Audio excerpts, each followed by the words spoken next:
Hi everyone! Today I'm going to be making my own fabric face mask and I hope that it will help you in making yours too.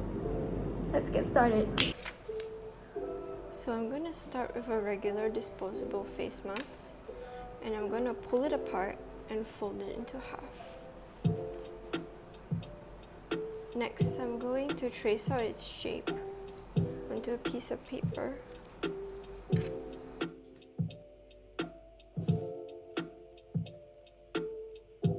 So I like to make it a little bit lower, so maybe a little bit more curved to my nose and a bit more to my chin, and then this is, yeah. And I would like it, because it usually pokes my eyes, so I like it to curve downwards a little bit more, and maybe add a little bit more to this side instead.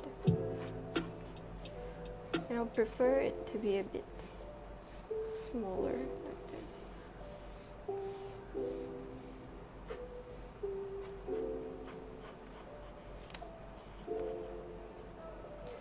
Then I'm going to add an additional 1 cm.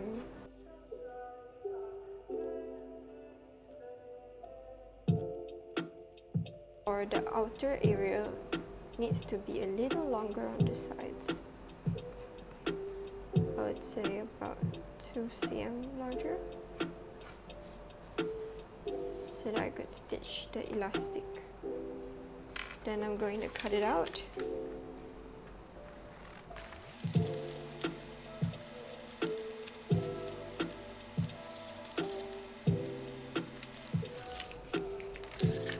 So I'm going to start with making these first. I'm going to make a few today, but I'm going to be showing you how to make using this red cloth and this pattern, really nice pattern cloth that I got from a kimono.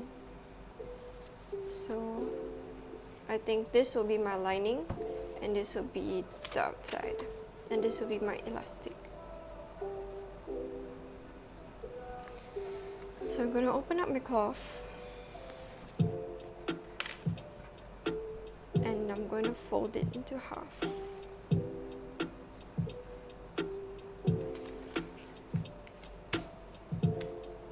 And I'm going to be doing the same for this pattern cloth too.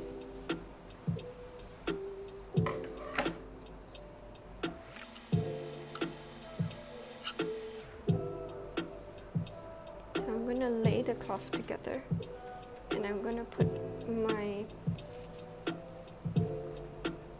pattern on top. So to secure it down, I will use magnets. I used to use pins, but then I realized magnets are a little bit easier to handle.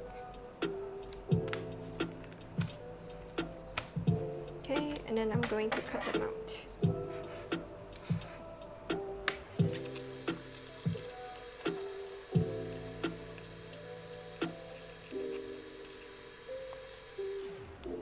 Okay. Alright, so after it's cut, you can remove the magnets.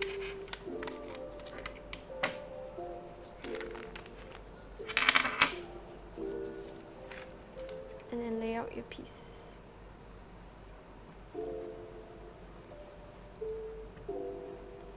So here are your pieces together. So these are the outside and these are the inside. So we left some seam allowance here. It means we're going to be stitching all along the seam allowance later on. So we can start with the inner ones first. So we're going to be stitching like this, where the inside of the cloth is facing outwards, and we'll be stitching along here.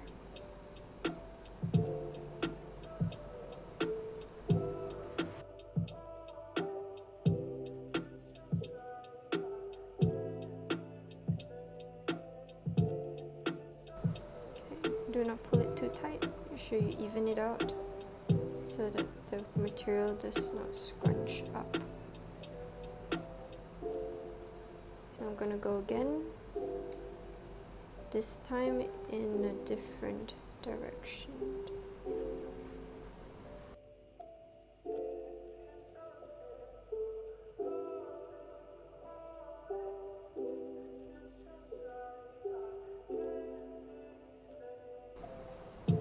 Okay, pull it out, make sure it's all even, and then open it up to check if it's all alright. There. It looks alright to me. So we're gonna put it back to the way it was, and we're gonna knot up the end. And then do the same for the other piece.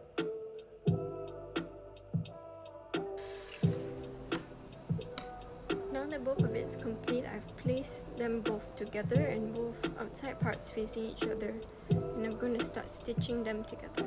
I recommend starting from the center part, just so it does not run.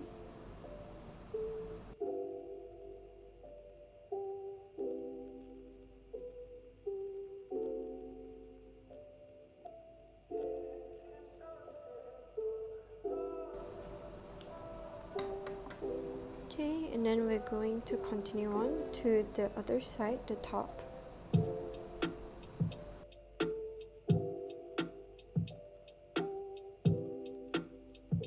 So now I can turn it inside out using the sides.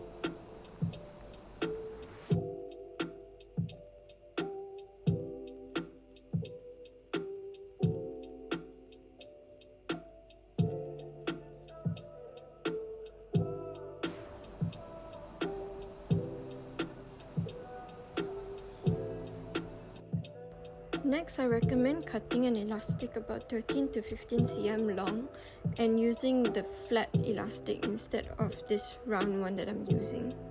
So in this one, I have to knot at the ends before sewing them onto the mask. Then you fold the sides inwards like this. And then you can put the knot inside.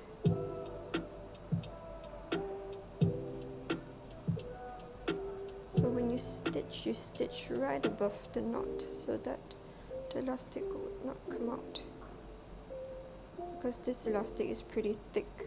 But if you're using the thinner one, you can just stitch across it. It's fine, you don't need to knot it.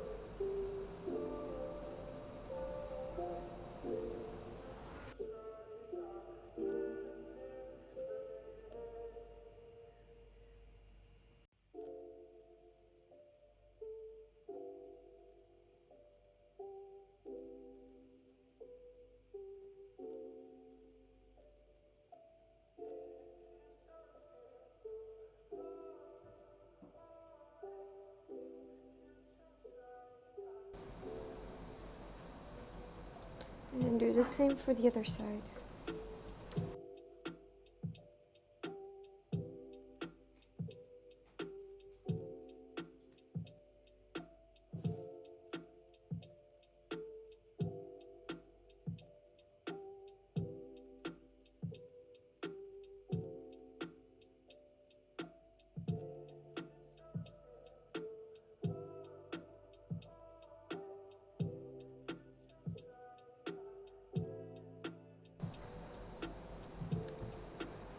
And I finally completed my mask. It's not the prettiest, but it will serve its purpose. So you can always cut up the disposable mask for its filter sheet and place it inside your mask, or you can have coffee filters to be placed inside your mask before you put it on. Remember to give it a wash before using, especially if you're using recycled cloth or just any cloth. Just give it a wash in hot water or just sun it out in the sun. And yeah, be safe.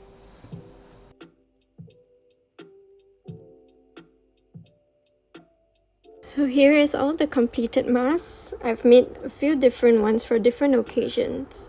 So thanks so much for watching, and I hope this tutorial has helped you, and I'll see you next time. Bye!